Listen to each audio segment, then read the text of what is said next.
you have something that works and a uniqueness, stand out. Missouri musicians, then and now. Mark Kempker from Nowake is on the line. Hey, Mark. Hey, Hey, it's good to talk to you. thanks for having us. Thank you. You're in the band Nowake, is that correct? I am. Yep, Nowake, all capital letters, Nowake. Or if you like Alice Cooper, maybe we're part of the Nowake Indians, but I'm sure there's none of those. I got your reference. It's my sad joke I do. I'm sorry. How did you guys come up with that name? Funny story. My cousin Sean, who is a singer and manages our band, or not singer, I'm the singer.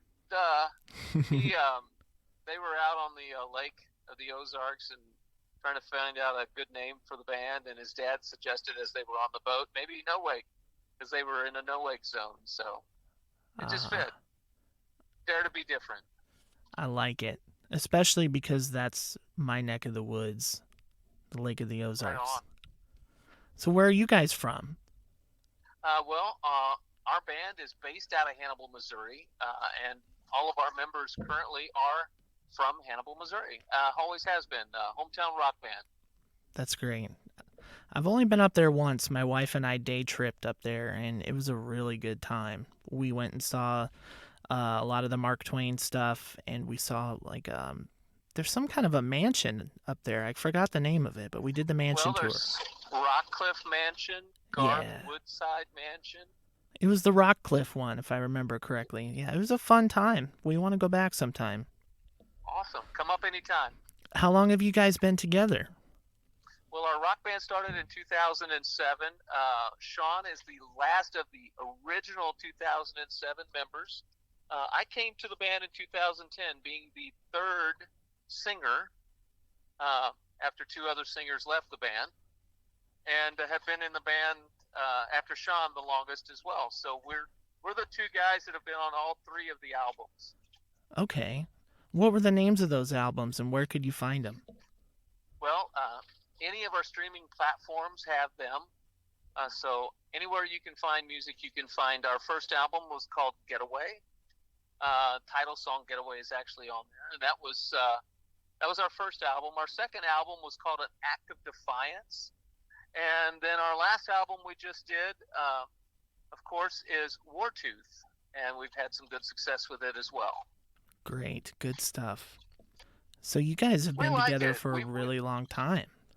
We have been. We're currently working on stuff for our fourth, not so necessarily our fourth album. We're looking at we're going to start releasing singles, and then once we get enough up for an album, we're gonna put that all together, get some artwork, and make it work. So we're going to kind of dive into the little bit there and get that music out to the folks a little sooner. Get it off the presses while it's still hot. I had a conversation with somebody a while back about that fact of a lot of bands aren't going to make traditional albums anymore. They're just going to put out singles. Well, we still want to put out an album, but we think that if we have some material there and people generally are just picking and choosing and kind of, getting what they want, we might as well throw it out there and let it do some work. And then when it's time to put an album together, we can drop back and get some good artwork and put out some really good stuff. I like that. I think that's a great idea. You mentioned artwork. I've seen some of the artwork on your albums, and it's fantastic, like your photography and your artwork and stuff. Like, how does somebody go about getting professional stuff on your work? Well, I got to give Sean credit for it. Sean, he strives to really do a good job with that when it comes to artwork and everything like that. Now, the first album, he literally took a picture of the roadway out on Highway 79 with the yellow stripe because it was a getaway. And, he did the artwork on that. So we kept it basic, kept it simple.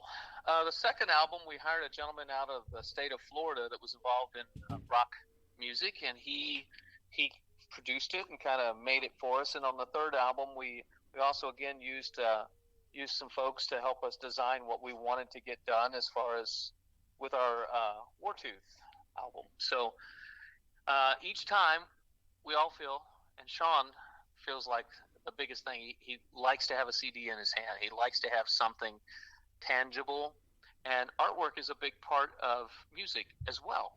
Back in the day, the old bands, their artwork in some cases were better than their whole albums. True. And that artwork still stands today. So we're trying that. We're going to see how that works out. It can definitely make an album more memorable. We can. Our second album, my cousins, so Sean and I are cousins, and his little brother passed away. And so what we did in that second album, we did some songs in memory of one song was written 2 weeks after, we'd had the funeral, and part of the artwork actually has people metamorphosing. You see one side of the album when you flip it to the back side, and the tree on that album is actually the same tree that's out by his gravestone. So the album has a lot of personal, it's just something for us. That's and good. Hopefully someone can take something away from it. Obviously, music is always personable to the person that wrote it. There's a story behind it. Absolutely. So you guys have a really good-looking website also. I checked that out. That's got some of that great photography that I mentioned. And then you have some merch on there? Yes, and we've been fortunate to have some photographers from this local area, like Bad Wolf Media, and some of the others in the areas that we have always played at, whether that be in the St. Louis area or up in the Iowa area. We've had good rapport with professional photographers that, they're taking pictures of Shinedown, or say they're taking pictures of all the big bands. And so we are very fortunate to have those photographers that are willing to take pictures of us. And so our website does have some very nice quality professional pictures taken with us in action and normal things there. So I just want to give a shout out to those folks because we're very fortunate to have them. It was really noticeable too, like the quality of photography and stuff is really noticeable on the website. Right on. And you got some merch on there, and you guys are sponsored. We are.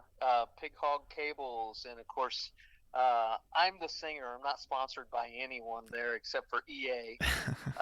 They give us some sponsorship with apparel, and then Scorpion does Mark with his sticks for drums. So tell me a little bit about you guys' style. I noticed that your music it's really heavy, and your vocals, they kind of reminded me of I can't really describe it, but just tell me about your music, like with the heavy music and the vocals are unique, I guess you could say. Well, I appreciate that because it's Dare to be Different, right? So we have the band Volbeat. You take Volbeat. He sings a lot, but he has heavy guitars. If you listen to some of the old 70s, Ronnie Dio was a very high-pitched, very tall. He just sang. I'm a singer as far as by trade. I sang in the shows like you've seen at Six Flags. So I can sing all of the classic type songs, and I sang 20 years. I sang weddings and did a lot of country music. Oh wow! But the vocal side, and then my cousin asked me to join a rock band, and at the age of 40, I joined a rock band 12 years ago. So that was cool. But yeah, no, we tend to be different because, well, there's no sense in not being different, I guess. If you have something that works and a uniqueness, stand out. Be proud of what you do and stand out. And that's kind of what we try to do. But we used like Metallica. We like the tones of Metallica. We love the Shinedown. Just the toughness of Shinedown and the vocals there.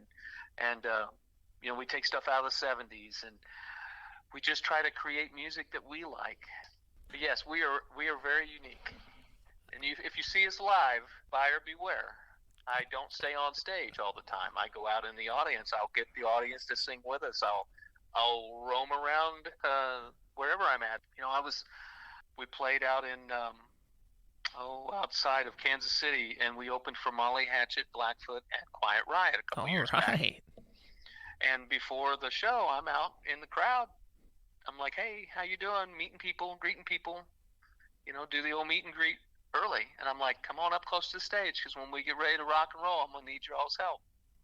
That's And awesome. I try to do that with any crowd, whether it's 10 people in the audience or a few more. So That was always a really good piece of advice that I was told. No matter if there's 5 people there or 500, you need to play like there's 500.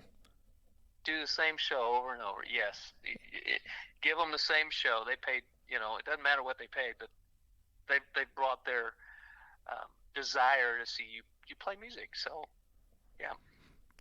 And we've had luck. We've gotten to play for some big acts too. We opened for Firehouse and Warrant last year. 30 years ago, I watched Warrant play at Hannibal at the Riverfront Amphitheater, and now 30 years later, I'm getting to share the stage with some of the same members that were here there. And then as a kid, in the 80s, of course, Quiet Riot had changed. At the point when we were playing with them, the drummer had just passed away, one of the last members. So Quiet Riot wasn't the same, but as a kid again in 82, listening to their music, and then 30 years later having an opportunity to share the stage with them, I've had some very good, unique experiences. We played some Firehouse songs at our wedding. Did you? Yeah. I love that band. Yeah, me too. They're cool guys. Very cool guys. So I gotta ask you, there's a lot of musicians that listen to this. How does a group get to this point to where they have a great website with professional photography, great artwork with their albums and merch, and you're, opening for these legendary bands and stuff? Like, how do you get there? Well, good question, because we haven't figured it out ourselves. I give that credit to Sean. Sean is, he's the driving force of this band. He puts a lot of blood, sweat, and tears into this band, and he is constantly promoting us. We're not signed. He goes out and he is constantly trying to make those connections. And if we can make a connection and at least get a shot at it, then maybe we can go from there. Just got to work hard, I guess, and he does the bulk of the work. Once we get to the show, I enjoy the people. So if I can get you to a show, hopefully, we can make that connection, and we take pictures with people. We sell merch. We talk to people. We still talk to people. Facebook, people hit us up. We know no strangers, and I don't know. Build your audience, I guess, is what I say. But Sean does a really good job with that. So you'd say a lot of it is on the business side would just be networking? Networking, 100%. You got to network. You got to, he's always constantly making new connections with venues. And then the funny thing is the bulk of us, we still make different connections in different avenues, right, in order to get a gig or go from there. The big gigs, man, they are like, they're just really cool when you can get them. And that's part of, you put out a press package, and, you got samples and you got the pictures. A lot of times the professional photography that we do, we just did a photo shoot, and we don't have a lot of gigs on the books right now. One of our players just had another baby, and so we're coming out of, we're working on some new music, and people, have lives. 3 of us are firefighters. Well, one is retired now, but his son plays baseball, and it's just like you're constantly, our band has chose our families over families first. So no matter what, and I think that's the reason and the flavor that has made our band survive so long, is that we do put our families first. So therefore, and we've also decided as a band, we either do it with all 5 or we don't do it at all. We've got one guy that works at a factory, and we've got one that works at a bank, as IT, but he has normal hours. But if we can't all 5 meet to do this, then we don't do the show. We don't sacrifice, equality, I guess you might say, of the Nowake show anymore. When we were younger, we're like, oh, we can do it with just the 4-piece, or we can do. No, we're not going to do that. We're either 5 or nothing. And the day comes when the band is done, the band will be done. But we're going to keep it the way it is. And I think that says a little bit about how we do things too. We're not saturating the market every Saturday night. Come to this place and see us. That's a great point. We do this. We hit certain areas and we don't flood it, so that when we do come, we get a little bit bigger crowd, and they're like, oh, they're more excited to see you. So by taking the ability to put family first on our schedules, it also makes our band a little more, I don't want to say desirable, and maybe we're not out in the people's eyes all the time, but we are able to give you I believe, a pretty good show, and you haven't seen us for a while maybe. And so it brings more people out. So maybe that's the key to the longevity of the band, because it seems like a lot of bands are younger people, and I mean, you guys aren't dinosaurs or anything, but a lot of bands are younger people, and then when they get to that age where someone gets to move up in their career or they have a family or something like that, then they don't have that all or nothing mentality like you guys do. Yeah, and we also set it up like it would be a baseball practice or a football practice. We're like, we know we need to practice, and we know we need to do all this stuff. So we try to make an effort, not every week, but we try to make an effort that we're going to practice, and that way we keep the rust off. But the funny thing is when we get together and you're doing warm-ups, that's how our new songs get developed. So we sit there and we're like, oh, we're waiting on somebody to come, and like, hey, I got this little thing. Our drummer will have something, our guitar players will have something, even our bassist. And next thing you know, you're like, instead of practicing what you already wrote, you're sitting there recording and you're starting to like write another new song, and it's so invigorating. It's you either, if you want to be an original rock band, you're going to be poor. You're not going to do a lot of gigs because, well, unless you throw a lot of covers in. So it's kind of a hit and miss. If you want to be a cover band and work every weekend, you're going to work your butt off, and your band may not live to be 10 years in the ranks or 20 years down the road because of all the pressures, and getting bored with it and tired with it. Man, I think you're right, Mark. I 100% agree with you on that. There's been a lot of discussion on this podcast about covers versus original, and I was going to ask you if you guys do any covers. We do throw covers in because they're fun. So, one of our biggest covers we like to do is called Shine by Pillar, so it's a little harder. We get people ask about that. We've done some covers of Johnny Cash, a few Volbeat. We've done Avenged Sevenfold, Hail to the King once in a while. It just kind of depends on, what we want to hit and how we want to hit it. But we always do add maybe one or two covers. And we add this because people know they may not know our words altogether, but they know those words. So we throw it in the middle of that set list. We might do 45 minutes or an hour set list, and bam, maybe once or twice, you've got everybody singing with you. Well, all that does is energize the crowd. Makes everybody that much more like, oh, yeah, I haven't heard this kind of version, but wow, I like it. That kind of thing. We like to make a Nowake spin on lots of things. That's what I like to call it.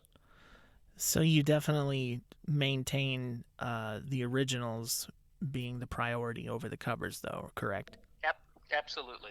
We are a original rock band, and pretty much we sit there and we open for other rock bands that are maybe on tour. It's kind of the go-to for us. It gets us in some of the other venues that you may not get to go into as a cover band. But there's a sacrifice. You're not working every weekend making X amount of dollars that you can guarantee on.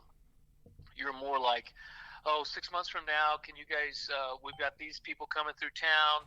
I can throw you in this slot, and at this point with Nowake, sometimes we're not the original, we're not the first band opening. We might get in that second slot, or you know what I mean? We might not be, we're not the new kids on the block. Oh, yeah.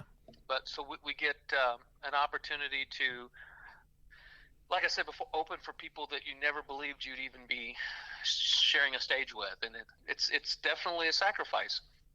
Original rock bands, it's tough. And there's a lot of them out there, and such great music.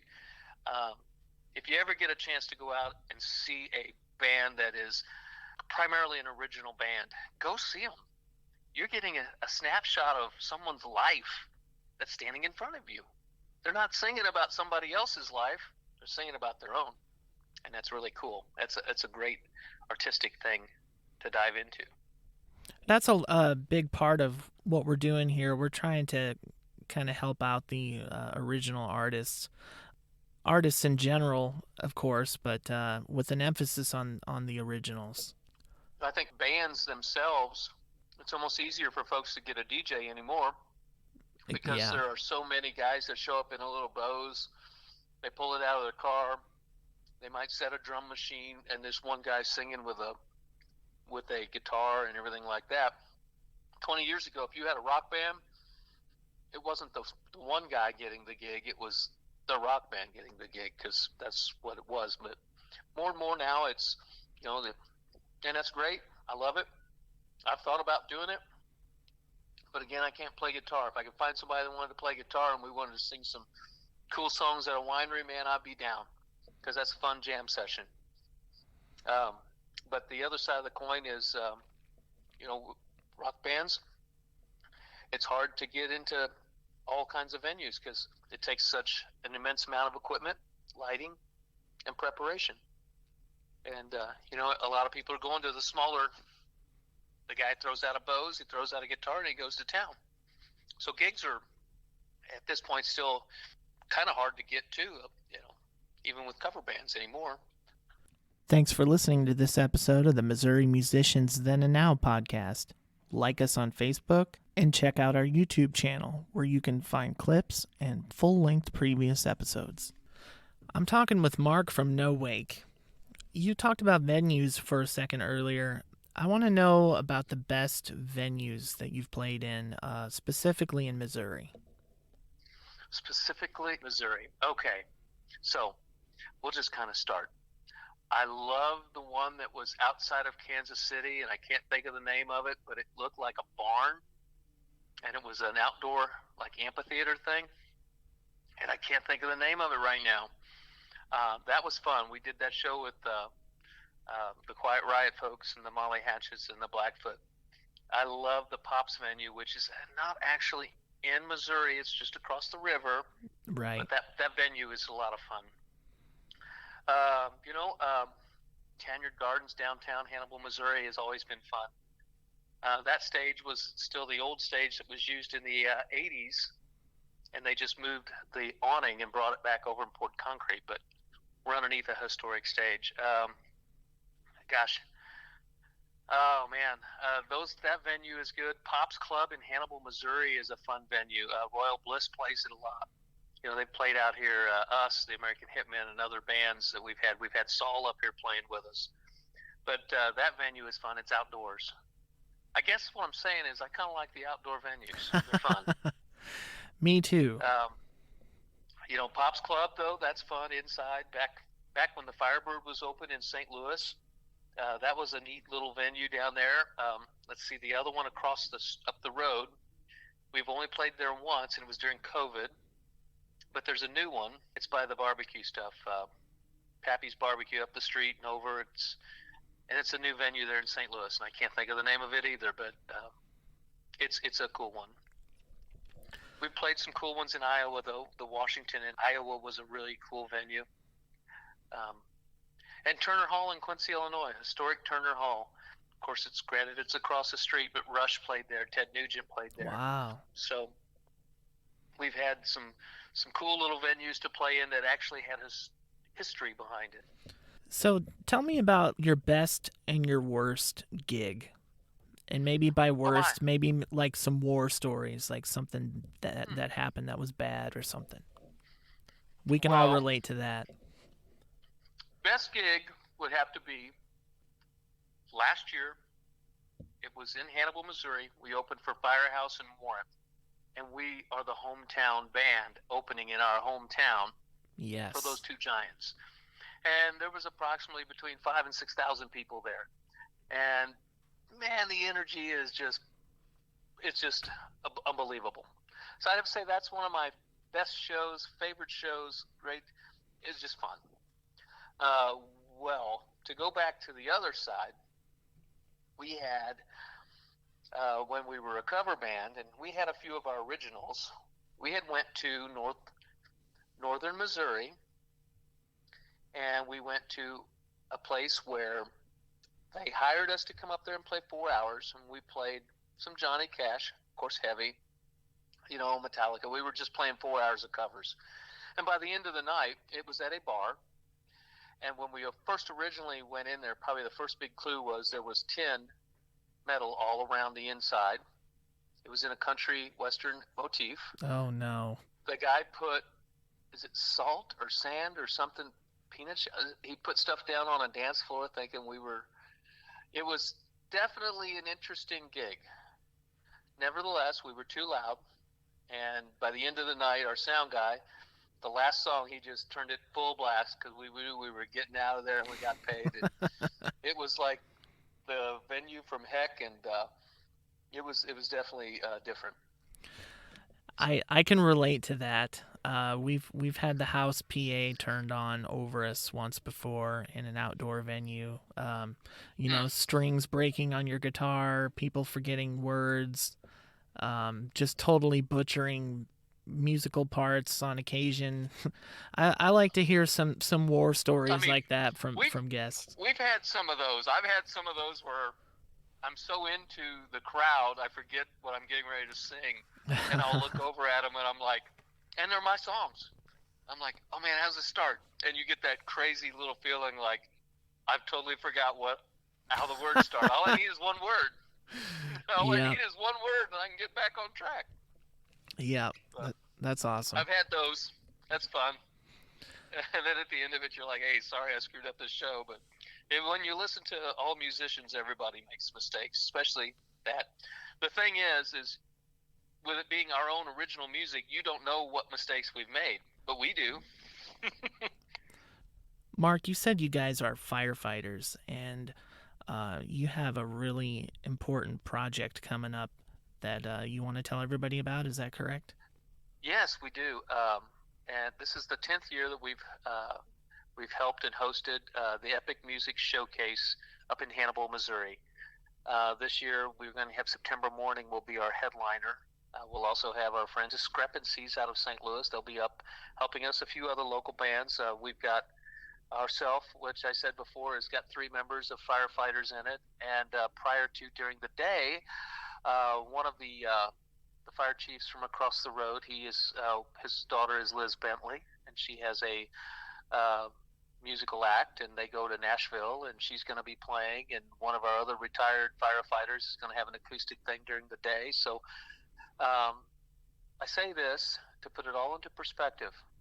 The money that we raise, all of the proceeds go to the National Fallen Firefighters Foundation. What that is whether you're career or volunteer, if you have a line of duty death, we never want those, but they do happen. These guys step in, say, your husband passes away at a fire, and the house payment's due in 2 weeks. These guys come in, they're like, do you have the money to pay it? Here, we pay it. These folks come in when your mind is somewhere else. And so we always try to donate money. We get sponsors. You can donate money to it if you go to our Facebook page and find the link for Epic Music Showcase. Find our Nowake page. Send us a message. We will put you in touch if you want to donate money to help this cause. Like I said, again, it's for the National Fallen Firefighters Foundation, and we do that at the Pops Club. Near and dear to our hearts, because at any given day we can have a bad day that we don't come home from. Right. And we don't like that. That's really awesome that you guys are doing that. I hope you get all the support that you need.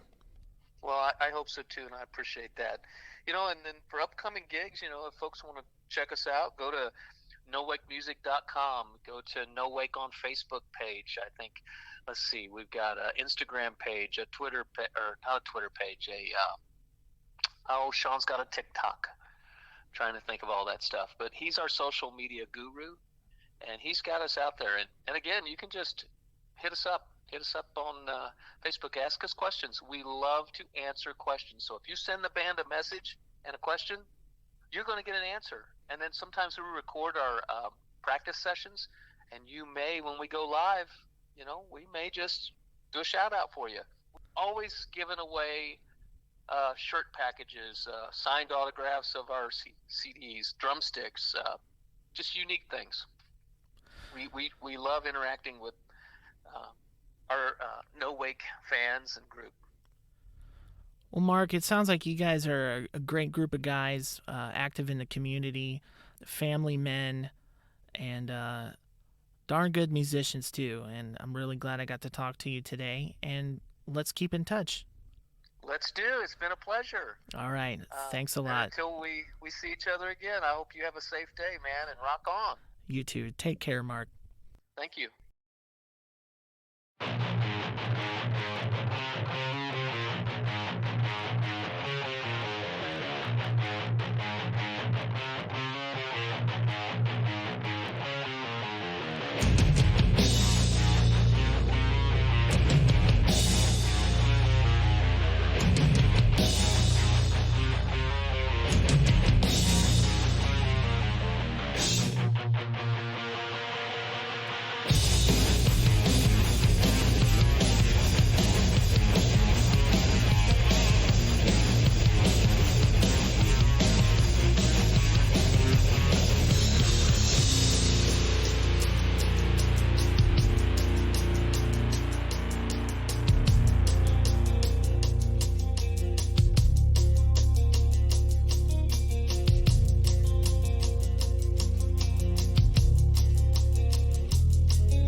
With eyes wide open, you'll never see me cry. Now in this moment, you may just find out why. Faces covered, piercing stares into my soul. Who really cares? I'll never know.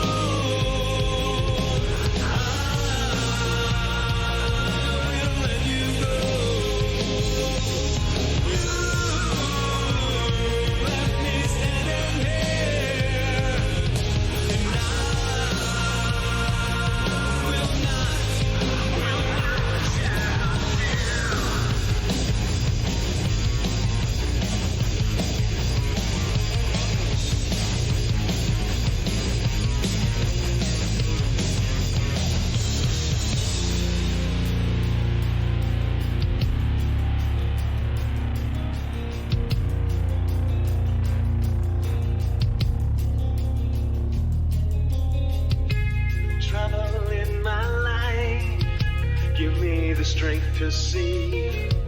But on the other side, the grass ain't always